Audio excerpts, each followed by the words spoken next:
এজন্য প্রিয় কিশোর ছেলেরা, যুবক ছেলেরা, বাবা বড় আফসোসের বিষয় হলো তুমি কমপক্ষে তোমারও চিনলা না, এই পৃথিবী তো চিনলাই না, আল্লাহও চিনলা না, রাসূলও চিনলা না, দেশ চিনলা না, জাতিও চিনলা না, দায়িত্বও বুঝলা না, কর্তব্যও বুঝলা না। আহা, শেষ পর্যন্ত বোকা ছেলে নিজেকেও বুঝলাম। কি করছো তোমরা? কি করছো? কি করছো? সারাদিনে এক ওয়াক্ত নামাজ যারা পড়লা না, কি করলা আজকের সারাটা দিন? 365 দিনে, এক বছরে যে কোনো দিন ফজরের নামাজ একদিনও পড়ো না। আহা, মুসলমান এভাবে ঘুমায়? মুসলমান মুসলমান এত নিকৃষ্ট হয়? এত নিকৃষ্ট হয় মুসলমান? এমন কপাল আল্লাহ তাআলার দেওয়া, একটা সিজদাও দিবে না। সারাদিনে এক ওয়াক্ত নামাজ পড়লা না। একজন মৌলবী, একজন বক্তা, আমারে দেখলা সবাই মিলা, কি হইল ভাই? নওজোয়ান ছেলেরা, তোমরা যারা এক ওয়াক্ত নামাজ পড়ো না, বেনামাজি, এই নাফরমান, তুমি তো আমারে দেখছো, এখন তো দেখছো আব্বা, এখন চলে যাও, যাও বাইরও। এখন আমি অনুমতি দিলাম বাপ, তোমার মতো দুশ্মন, তুমি তো আল্লাহর দুশ্মন, তুমি তো রাসূলুল্লাহ সাল্লাল্লাহু আলাইহি সাল্লামের দুশ্মন, তুমি তো ইসলামের দুশ্মন, তুমি তো কোরআনের দুশ্মন, তুমি তো নবীর চোখের পানির দুশ্মন, তুমি তো নবীর তায়েফের রক্তের দুশ্মন, তুমি নবীর ক্ষুধার্ত থাকা, পেটে পাথর বাঁধা কষ্টের দুশ্মন। কাজে তুমি তো বক্তা দেখতে আসছো, তো বক্তা তো দেখছো, এখন এই যে দেখলা, এখন যাও, এখন বাইর হও, বাইর হও এখন। লজ্জা থাকলে আল্লাহকে সেজদা দাও।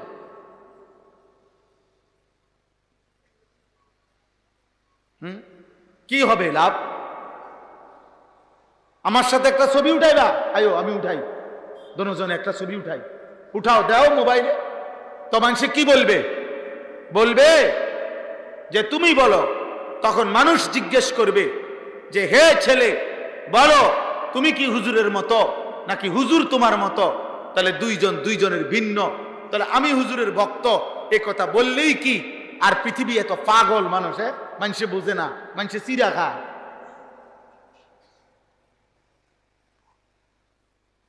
মানুষে চিরা খায়, মানুষে বোকা। তোমার ভক্ত দিয়ে আমি করব কি বাবা? এজন্য দোস্ত আমার, 10 দিন ব্যাপী তাফসীরুল কোরআন, অনেক ফিকির। বর্তমানে এই ব্যস্ততার যুগে টানা এই মাহফিল ধরে রাখা আমার কাছে কষ্টকর মনে হয়। অনেক ব্যস্ততা মানুষের, যারা আয়োজন করে তাদেরও ব্যস্ততা। পৃথিবীর সমস্ত মানুষের এখন হার লাইনে উপার্জনের ব্যস্ততা বেড়ে গেছে বাপ। যে পণ্যের স্বাভাবিক দাম ছিল 30 টাকা, ওই পণ্যের দাম এখন 300 টাকা। যে পণ্যের স্বাভাবিক দাম ছিল 50 টাকা, ওই পণ্যের দাম হয়ে গেছে মনে করেন 500 টাকা। মানুষের প্রয়োজন এখন বেশি, বাস্তব হালালভাবে চলতো এখন অনেক টাকা দরকার, যার কারণে প্রত্যেকটা মানুষ কষ্ট বেশি করে, উপার্জনের জন্য ফিকির করে। এটা দোষণীয় না। আমি এইবারও সৌদি আরব হজ্জের সফরে প্রবাসীকে দেখছি, জিজ্ঞাসা ভাই এখন কই যান?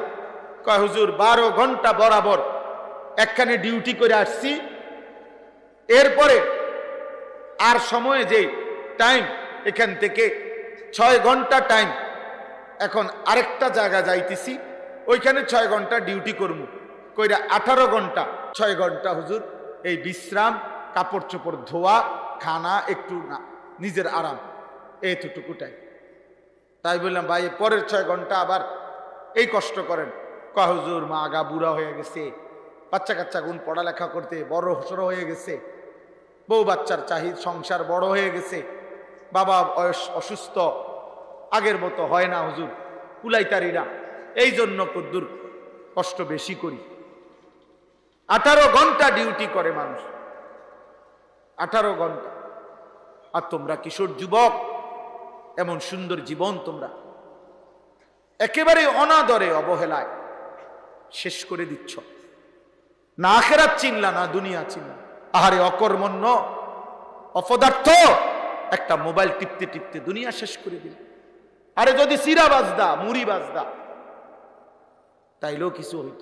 যদি মাটি কাটতা, তাইলেও দিন শেষে 400 টাকা হাজিরা পাইত।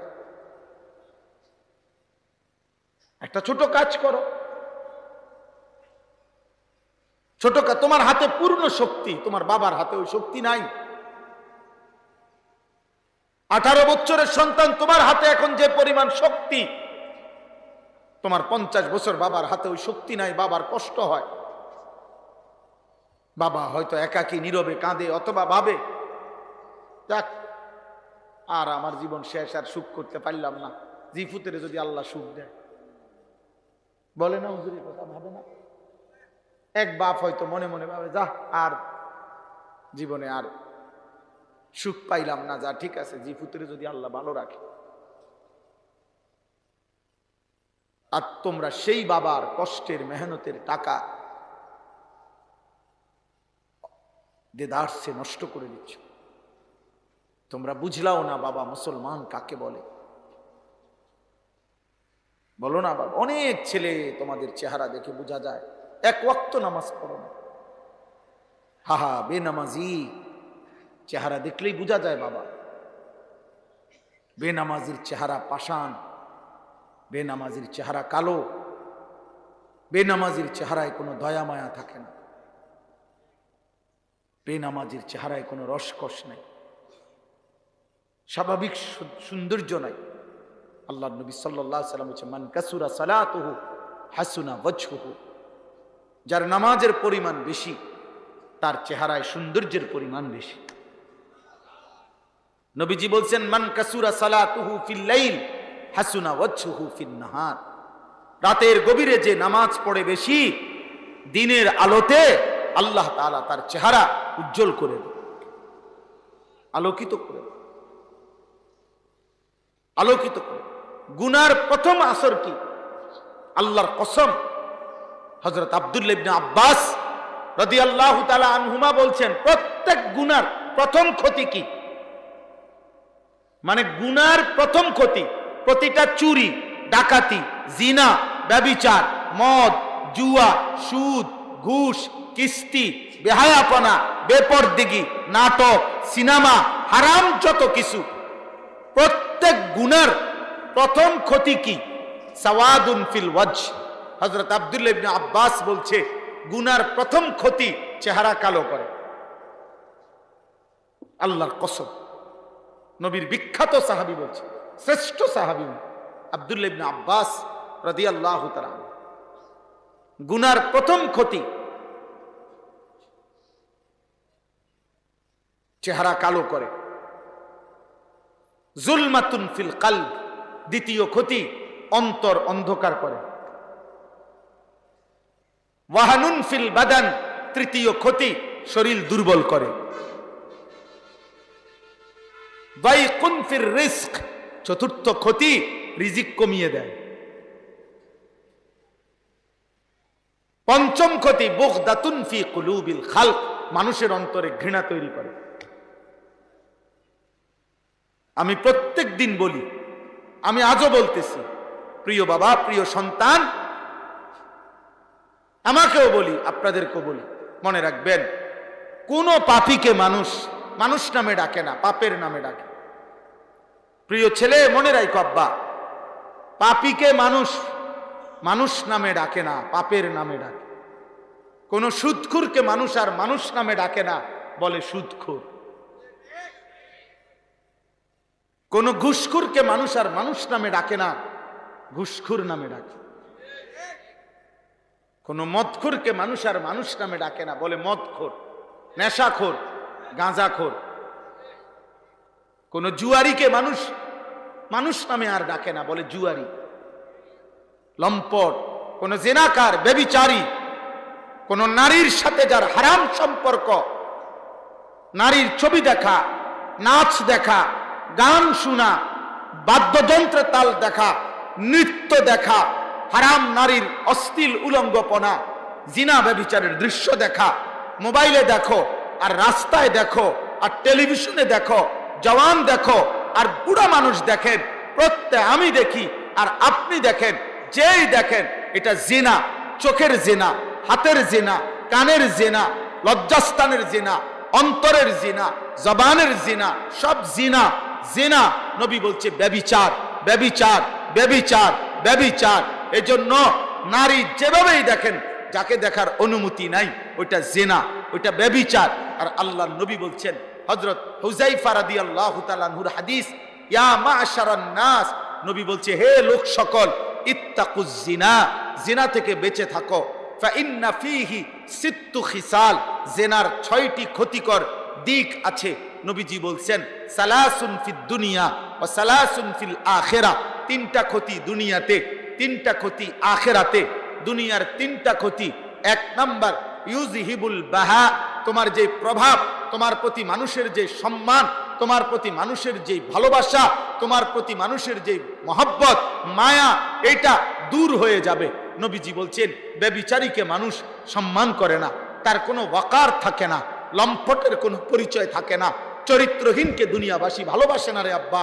তোমার সামনে বলতে না পারলো, হয়তো তোমার চুল দেখছে মুশরিকের মতো, অথবা তোমার চেহারা দেখে ভাবছে ওরে যে ডাকাত, এই ডাকাতের সামনে বলা যাবে না, কিন্তু পিছনে হইলেও বলে যে চরিত্রহীন, লম্পট, হ্যাঁ হারামি, নাফরমান, পাপী হলে তোমারে। তার মানে তোমার যে প্রভাব, মানুষের অন্তরে তোমার প্রভাব দূর হয়ে যাবে। নবীজি বলছেন দ্বিতীয় ক্ষতি জিনা ব্যভিচারে, ইউরিসুল ফাকরা, অভাব টেনে আনে, অভাব দারিদ্রতা টেনে আনবে। 3 নাম্বার ইয়ানকুসুল উমরা, হায়াত কমিয়ে দেবে। এই 3টা, মানুষের অন্তরে ভালোবাসা দূর হয়ে যাবে, দারিদ্রতা নিয়ে আসবে, হায়াত কমে যাবে। আর ওয়া সালাসুন ফিল আখিরা, আখিরাতের 3টা বড় মুসিবত আল্লাহর নবী বলছে জিনা ব্যভিচারের, 1 সাখাতুল্লাহি তাআলা, আল্লাহ তাআলার প্রচন্ড অসন্তুষ্টি, 2 সুউল হিসাব, নিকৃষ্ট হিসাব, আযাবুন নার, জাহান্নামের আযাব। যদি বলো আমি এখন তাফসীর দেখাইতে পারবো, আমার গাড়িতে এই তাফসীর আছে, আজকের এই বয়ান উপলক্ষে পইরা আইছে, পইরা কইছে, এটা যে তাফসীরুল কোরআন মাহফিল আমি জানি, এই জন্য পইরা আইছে, পইরা কই এই কিতাব আছে আমার কাছে, আর তাফসীরুল মুনির, 17 খণ্ড বিশিষ্ট আরবি তাফসীর।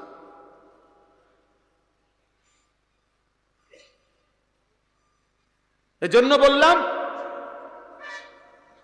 আমার বাপ গুনাহ নিচে নামায়, গুনাহ নিচে নামায়, গুনাহ তোমারে কোনোদিন দামি বানাবে না, কাউরে না রে বাপ, আমারেও না তোমারেও না, কাউরে না, কাউরে না, গুনাহ কাউকে দামি বানায়। ওয়া ইন্নাল ফুজুরা ইয়াহদি ইলান নার, নবীজি বলছে প্রত্যেকটা গুনাহ জাহান্নামের দিকে টেনে নিয়েছে, জাহান্নামের দিকে টেনে নিয়েছে। জাহান্নাম বড় ভয়ানক আব্বা। প্রিয় সন্তান তুমি বুঝতেছ না, প্রিয় বাবা আপনি বুঝতেছেন না, আপনি সুদের টাকা ভুলে নিচ্ছেন। কেন নিচ্ছেন? ছেলে মানুষ করবেন, সুদের টাকায় ছেলে মানুষ হয় না, অমানুষ হয়। কিস্তির টাকায় সন্তান মানুষ হবে না। আমার নাম আনিসুর রহমান, আমি বললাম, আমার নাম আনিস, আমি বললাম সুদের টাকায় সন্তান মানুষ হয় না, কিস্তির টাকায় সন্তান মানুষ হয় না, 2 নম্বরই টাকায় সন্তান মানুষ হয় না, উপার্জনকারী প্রাণী হয়। মানে আমনের ফুতর রোজগার করতে পারি, পয়সা কামাইতে পারব, পয়সা কামানির ইনসান বলে না, টাকা না রোজগার করে, আখেরাত চিনে কিনা, হালাল হারাম চিনে কিনা, আখলাক চরিত্র আছে কিনা, নীতি নৈতিকতা আছে কিনা, কথা না শুদ্ধ কয়, 1 খোঁচা দিলে তো 200 কোটি টাকা মাইরা দেয়। মানুষ, হ্যাঁ 100 কোটি টাকা যদি রাষ্ট্রের সম্পদ চুরি করে লায়, তে মানুষ, তে শুদ্ধর বাপ কইলে কি হইব? হেতে প্রতি কথা পুরা পুরা কথা ইংরেজিতে কইলে কি হইছে বলেন? উপযুক্ত নারী যার পাশে বসা, খোলামেলা নারী, বেহায়া বেপর্দা নারী প্রতিনিয়ত যার সামনে বসা, এটা কি গুনাহ না? তো গুনাহ করলে, পাপ করলে সন্তান মানুষ হইল কই? টাকা না রোজগার করে। এজন্য আপনাদের বাবাদেরকে বলি, তাফসীরুল কোরআন মাহফিল আপনার কলিজায় নিয়ে যাবেন কথা, আপনার দিলে নিয়ে যাবেন, দিলে। আপনি বলেন, আপনি সুদ খাচ্ছেন কেন? কিস্তি নিলেন কেন? হারাম নিলেন কেন? ওজনে কেন কম দিলেন? জিফুত মানুষ করবেন? আল্লাহ নবী সাল্লাল্লাহু আলাইহি সাল্লাম বলছেন, লা ইয়াদখুলুল জান্নাতা জাসাদুন গুজিয়া বিল হারাম। আমার হুজুর এখানে বসা, যে জিজ্ঞেস করে, বিশুদ্ধ হাদিস, নবীজি বলছে ওই দেহ জান্নাতে যাবে না যেই দেহ গোশত রক্ত বেড়ে উঠেছে হারামের দ্বারা। হাদিসের ব্যাখ্যায় আছে, আপনি কল্পনা করেন তো, যে ব্যক্তি হারাম রোজগার করে, তার নিজের গোশত রক্ত হইছে হারাম দ্বারা, তারই টাকা দিয়ে তো তার বউ বাচ্চা কাচ্চাগুলো পড়ালেখা করে, বাচ্চা কাচ্চাগুলো ভাত তরকারি খায়, এগুলোও তো বেড়ে উঠছে হারামের টাকায়, সুদের টাকায়, কিস্তির টাকায়, 2 নম্বরই টাকায়, ওজনে কম দেওয়া টাকায়, অবৈধ উপার্জনের টাকায়, অবৈধ সম্পদ ছিনতাই করা টাকায়। তাহলে এই জিফুত এরাও তো বেড়ে উঠছে এই হারামের দ্বারা। তো আল্লাহ নবী তো বলেন, যেই দেহ হারাম দ্বারা বেড়ে ওঠে, হারাম দ্বারা গড়ে ওঠে, খোদার কসম নবী বলছে ওই দেহ জান্নাতে প্রবেশ করবে না, করবে না, করবে না, করবে না, করবে না। দৈন্তান নয় কান্না, চা দোয়ানে বইয়া বইয়া গপ মাইরেন না, সুন্দর সুন্দর কথা। হ্যাঁ, কি না করছি জিভুতের লাগিয়া, কি না করছেন? সুদ খাইছেন, জানি তো, এটা করছেন। আরে কত কিছু করলাম জীবনে জিভুতের লাগে। নিয়মিত ওজনে কম দিছেন, এই তো প্রতি কেজিতে 200 গ্রাম নাই, আপনি তো করছেন, এডি আপনি তো করছেন, আপনি তো করছেন। এই 2 নম্বরই করে তো সোফা বানাইছেন, 6 নম্বরই করে তো আপনি ফ্রিজ কিনছেন। যদি বলেন হুজুর আমি করি না, তো আমি কি আপনি কইছি নাকি? আপনি চাইতেন কা কথা বোঝেন নাই? কেউ যদি বলেন হুজুর এটা কি আমারে করেন, আপনি যদি এগুলা না থাকেন, হ্যাঁ আপনারে কি আমি বলছি নি? আর যে এই হারাম করছেন আপনারা না কন কা, আপনারে কি কইতো? জোনায়েদ বাগদাদি কইতো তো? আপনি টাকা নিলেন সুদ, আপনি খান সুদ, আপনারা কি কইতো? বাইজিদ বুস্তামি কইতো তো? কি কইতো? সুদকুর কইবে তো? আপনারে বলতো কি তাহলে? আপনারা কি বলতো? আপনি কোন, আপনি বলেন যে আমি সুদ খাইলে খাই, কিন্তু আপনি আমারে জোনায়েদ বাগদাদি স্বাস্থ্য ভাই কইতো? এটা কি বিচারের কথা নেই তো? আল্লাহ আমাদেরকে হেফাজত করে। অতএব আমার মাকসাদ এটা, আমি 10 দিন ব্যাপী তাফসীরুল কোরআন এই মাহফিলে আমার অনুরোধ, আমি বাবা ভাই ছেলে, পর্দার আড়ালের মা বোন প্রত্যেককে বলি, ইনসাফ করো। আমিও, আমরাও, ওয়ালতানজুর নাফসুম মা কদ্দামাত লিগাদ। আল্লাহ বলছে বান্দা লক্ষ্য করো, তুমি খেয়াল করো, আজকের দুনিয়া থেকে আগামীকালকের আখিরাতের জন্য তুমি কি পাঠাইলা। তুমি খেয়াল করো বাবা, বান্দা তুমি তোমারটা হিসাব করো। ওয়ানাকতুবু মা কদ্দামু ওয়া আসারাহুম। আল্লাহ বলে বান্দা মনে রেখো, তোমার প্রত্যেকটি আমল আমি লিখে রাখছি। এমনকি একটা আমল করতে গিয়ে তোমার যে কদম, পায়ের চিহ্ন, এই চিহ্নটার হিসাব পর্যন্ত আমি লিখে রাখছি, আমি লিখে রাখছি। আলিমাত নাফসুম মা কদ্দামাত ওয়া আখারাত। আল্লাহ বলছে বান্দা তোমরা প্রত্যেকে নিজে সশরীরে জীবিত থেকে যেই আমল করেছ, এইটাও আমল নামায় তোমরা লিখিত হিসাব পাবা।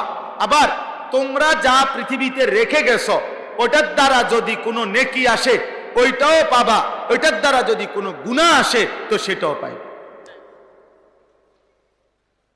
তুমি যে মসজিদে করছো, মসজিদে টাকা 30,000 দিয়ে গেছো, তো তোমার মৃত্যুর পরেও এই মসজিদে যতদিন নামাজ হবে, সেজদা হবে, আল্লাহর বন্দিগি হবে, খোদার কসম আল্লাহ বলছে বান্দা তোমার আমল নামা তো নেকি আসবে।